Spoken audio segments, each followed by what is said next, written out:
Good day guys, ito na naman tayo.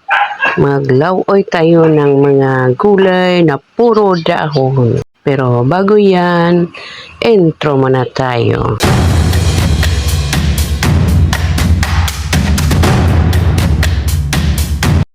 First, ihanda natin yung mga gulay na puro dahon. Kumuha yung mama ko ng alugbati. Tapos dinagdagan ko na lang ng malunggay, dahon ng kamote, dahon ng sili, at saka dahon ng oregano, at saka dahon ng tanglad. Puro dahon. Hinalo ko na lang ng isang sisidlan yung alugbati, dahon ng kamote, at saka dahon ng sili kasi konti lang yung dahon ng sili at saka dahon ng kamote. Tapos ibang lalagyan na rin yung malunggay at saka yung tanglad at saka yung dahon ng oregano. Unang ilagay yon sa kaserola kasama ng sibuyas at saka kamatis, kasama ng tubig na 3 cup. At pag nalunod na lahat yung unang mga sangkap, takpan at pakuluin. At dahil kumulo na, buksan natin to at ilagay natin yung mga sahog tulad ng mga tirang ulam ang pinangsahog namin.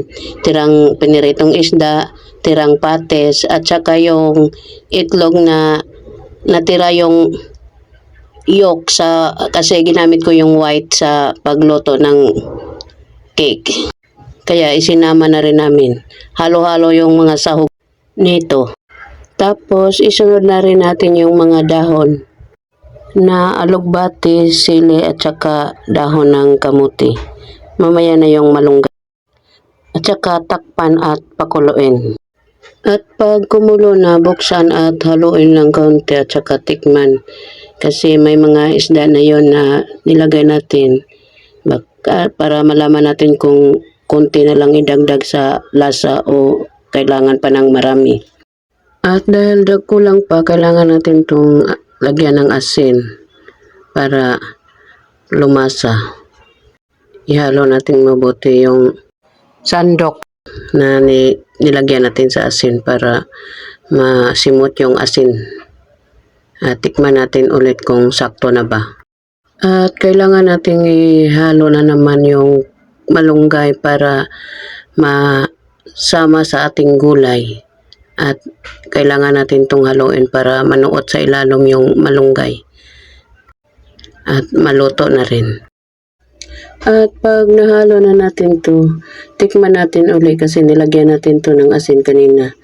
Tikman natin kung okay na ba yung lasa. At base sa ating natikman, kulang pa ng kaunti kaya dagdagan natin ng konting asin. At tikman natin ulit.